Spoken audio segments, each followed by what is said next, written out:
The following is a gesture health production.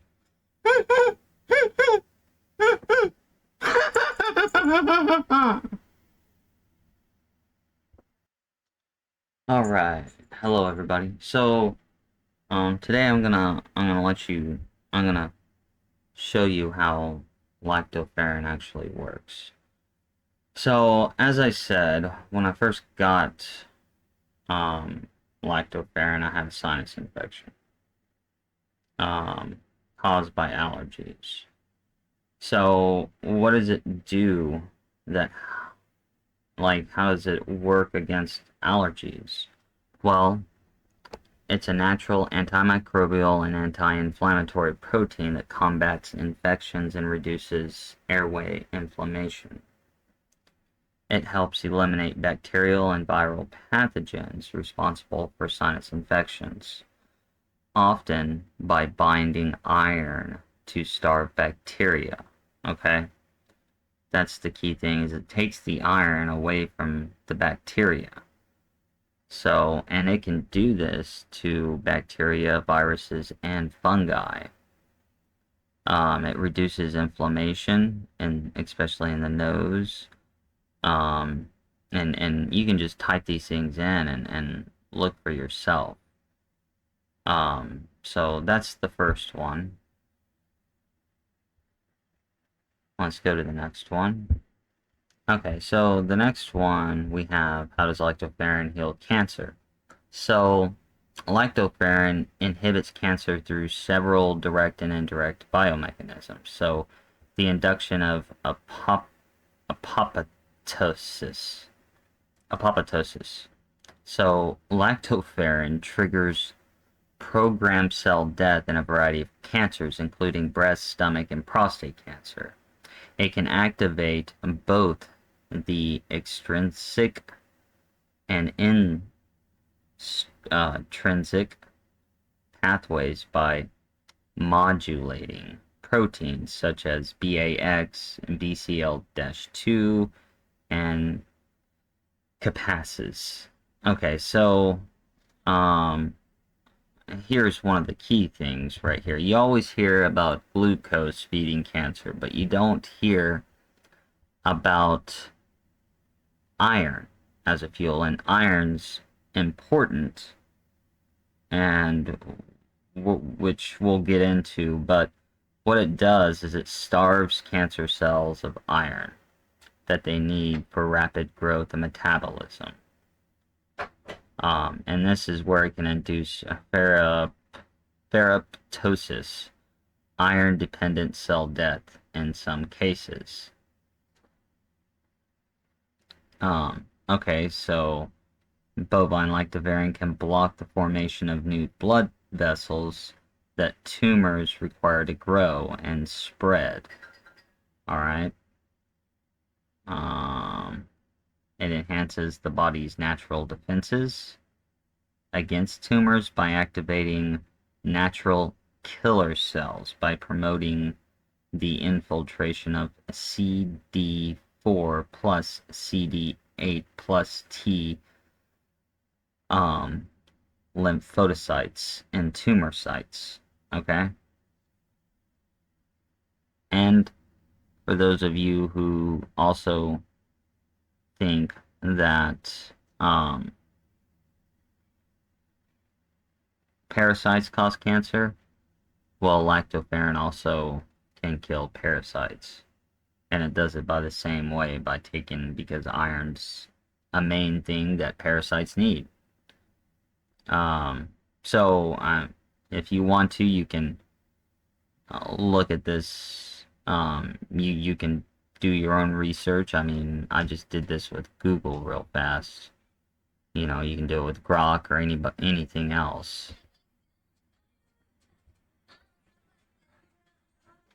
Alright, so let's look at lactoferrin and multiple sclerosis. Lactoferrin is a multifunctional protein derived from milk, blah blah blah. Okay. So it can put multiple sclerosis remission or just help the side effects of it. Okay, because it restores homeostasis by regulating the balance between pro-inflammatory and anti-inflammatory molecules. So it reduces oxidative stress and scavenges free radicals, protecting cells from damage caused by neuroinflammation, cell regeneration and repair.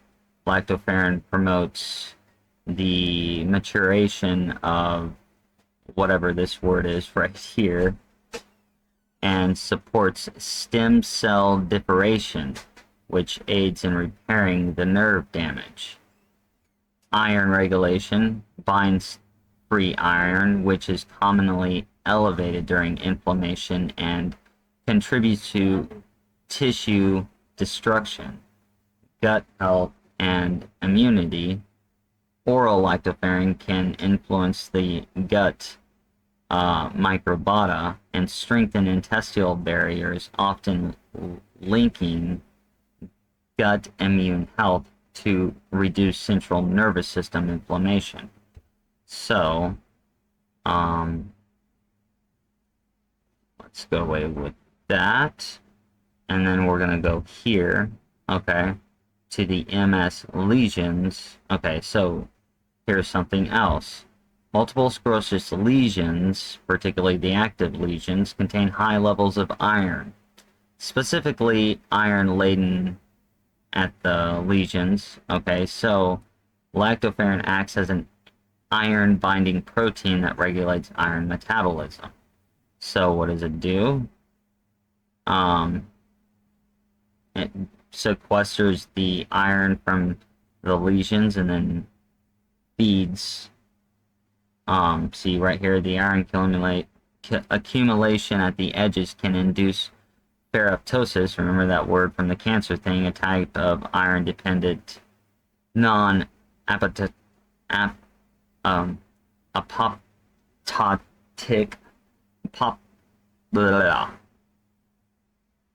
well, you read that word, cell death.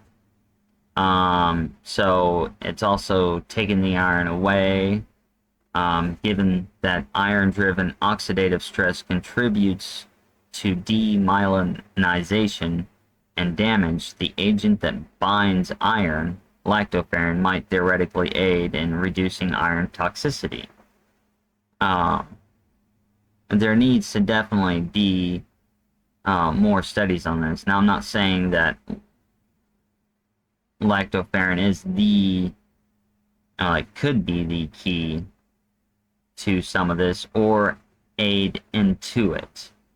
Okay, now remember to always talk to your doctor if you're interested in using lactoferrin. I'm just putting research out here, and that's what this is. Okay, you make the best decisions for yourself. But let's go, okay, lactoferrin and Crohn's and IBS remission. Okay, same thing. It's not certainly a proven primary cure for putting Crohn's or irritable bowel into remission, but it can.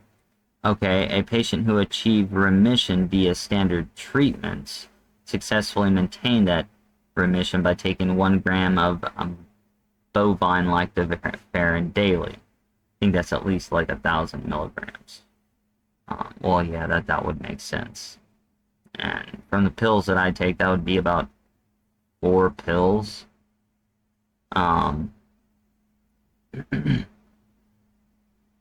So, it has been shown to help with both of these. Okay, let's move on to the next one.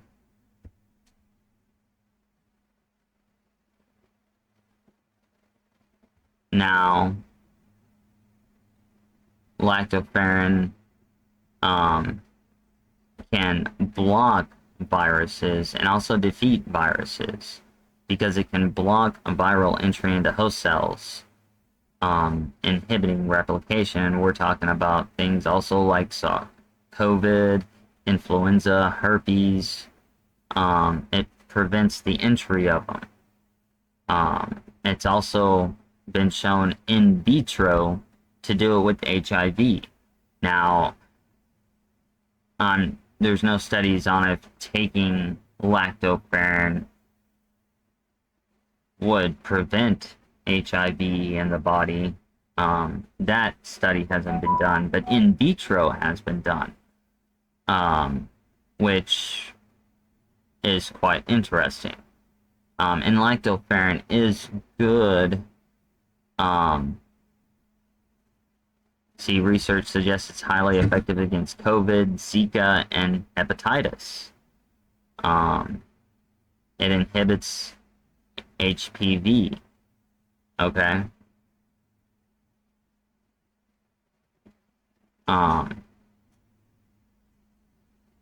But it can prevent the attachment of viruses. All right. Let's go on to the next one. Okay, so this is something very key. It can help with arthritis because it's an anti-inflammatory agent that can suppress and potentially reverse symptoms of arthritis in animal models. Now, that is one thing. Most of the studies with lactoferrin have to do with animal models. So we do need more human models, but my wife has arthritis and she's already told me that it's already helping with hers. It reduces joint swelling, prevents bone damage, and improves joint function. Okay.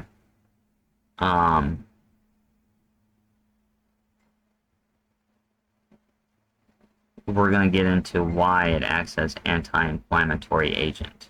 Okay, I found a lot of this interesting. Okay, yes, and it does help with pain reduction with arthritis. Potential for osteoarthritis. Research suggests that lactoferrin can inhibit inflammation in the human AOA.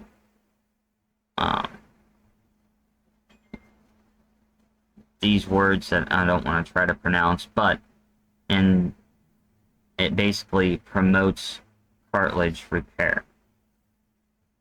So these are all good things, and I'm not saying that lactoferrin is the end all to everything, but it's a start. So, and this is why. Okay. Iron binding agent that reduces oxidative stress and joint damage. It acts as an anti-inflammatory agent that can sequester free iron. Okay. And a lot of this free iron is what's causing inflammation. Okay. Because see, removing the free iron that contributes to damaging reactive oxygen species and arthritic joints. Okay. So, and do not take more iron. It's not more iron that you need, and that's probably the failure and everything. You're probably thinking, oh, if I just have more iron, I'd be a lot better. No. What you need is an iron regulator, and that's what lactoferrin does, is it regulates the iron. It takes it, the free lactoferrin that are floating, or the free iron floating through your body, or that bacteria, viruses, and other things have stored, and it takes it away from them and gives it to B and T cells that help you. Okay?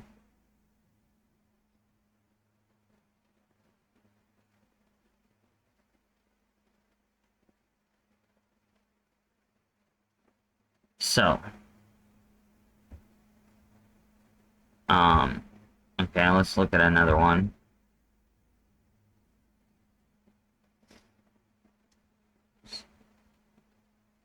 Okay, so iron relates directly to inflammation. See, just what I was talking about, through the regulation of a hormone called hepcidin, which is produced by the liver in response to inflammatory signals.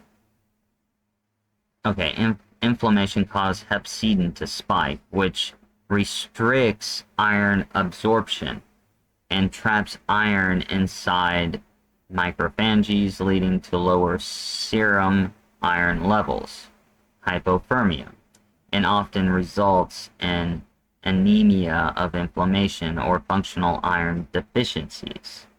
Okay, during inflammation, high levels of hepcidin bind to and destroy ferroportin, the only known iron exporter in cells. This prevents iron from being released from storage sites and shuts down down absorption in the gut. Okay, I hope things are starting to make sense with you. This condition where iron is plentiful in the body's storage, high ferritin is unavailable for hemoglobin synthesis. Okay, it is commonly seen in diseases like IBD, chronic kidney disease, heart failure. Okay, so the immune defense response is the body intentionally hides iron during infection or inflammation to starve bacteria of the iron they need for growth. Okay, functional iron deficiency. Inflammation can create a functional deficiency where even if total iron stores are normal, the body cannot access them efficiently, causing symptoms similar to true iron deficiency anemia. Increased ferritin. In acute inflammation, ferritin acts as an acute phase reactant, meaning its levels rise sharply, often masking an underlying absolute iron deficiency. In summary, inflammation acts as an iron locking mechanism, restricting iron's ability to the body cells while accumulating it inside storage tissues. Okay? So we're getting there. We're almost done. So yes, lactoferrin helps with spinal cord injuries. Okay? Because it protects it, because the anti-inflammatory thing that we just talked about, it's neuroprotective and it reduces neural damage and promotes recovery. Alright, and it can reduce pain too.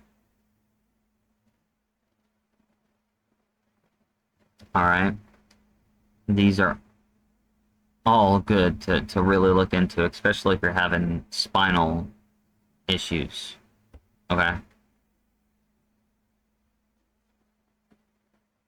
Next one.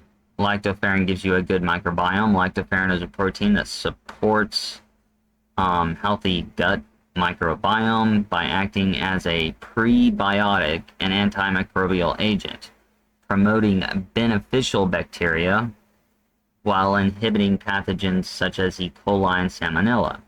It helps reduce gut inflammation, repairs the intestinal barrier, and supports immune function. Okay? So right here, inhibits pathogens, binds to iron, starving harmful bacteria of a necessary nutrient. Okay, this is the whole key. Iron was such a big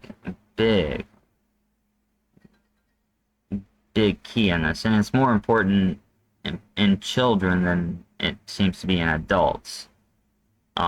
Because adults have probably lost a lot of their microbiome, so not only are you going to have to take the lactoferrin, but you might have to get like, I like to use prebiotic or probiotic mints that don't have any sugar or use xylitol, that will, once again, provide you with the bacteria that you've been missing. Alright? And now, this is an important one right here. Okay, so lactoferrin strengthens the immune system by regulating iron, crucial for B and T cell proliferation, differentiation, and activation. Okay? It ensures iron homeostasis, transporting iron to cells while sequestering it from pathogens, which basically kills the pathogens trying to take iron away from your body. So, because the T and B cells need iron, they feed on iron. Okay? Because it acts as a specialized transporter to safely move iron into cells while reducing oxidative stress caused by free iron. Okay.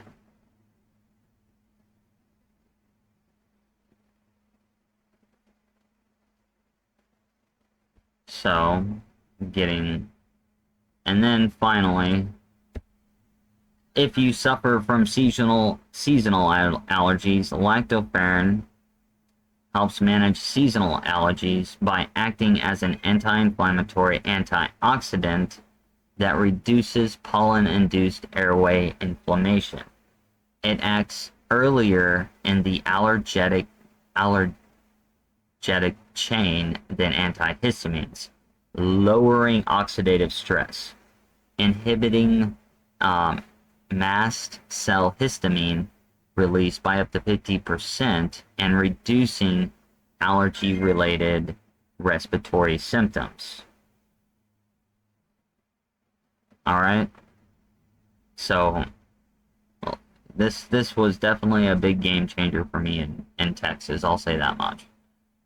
But yeah. So it'll help with even seasonal allergies. Now, I'm not for sure about other allergies, but seasonal allergies, yes.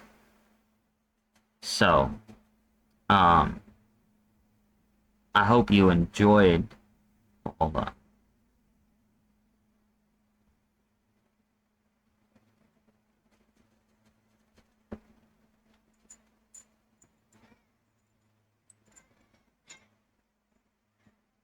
Meow? I hear you, girl.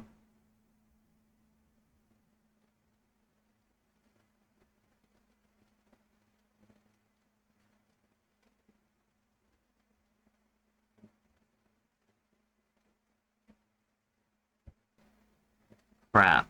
I had that on pause for a certain amount of time. So anyway, so I'm gonna repeat what I just said. So lactoferrin helps in a variety of different situations. If you're suffering from something, look up what you're suffering from and if lactoferrin helps it. And always ask your doctor about it. And this is just research. If you choose to take lactoferrin, that's up to you. I'm just showing what it does and how it works. A doctor or a scholar might be able to provide more information. But other than that, this has been a Jester Health production.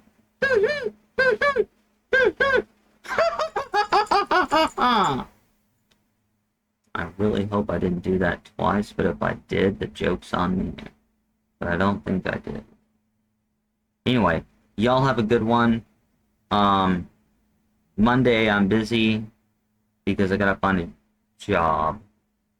I'm entering the workforce. I haven't worked in like 8 years. So wish me luck because I've been disabled. I'm trying to get my book sales up so that I can focus more on research, but me getting a part-time job might affect my YouTube videos, so I might have to go back down to like 1 a week. But I'm gonna try and do a poem next Friday, unless something interferes. My days may be jumbled. So you're just gonna have to look out for videos. But this Sunday, I will be doing, I believe, the Convergence Part 8. Whatever the next part of the Convergence is, I'll be doing it on Sunday. along with writing a new one on X. But anyways, I hope you all have a good one, and I will talk to y'all later. Alright, bye-bye now.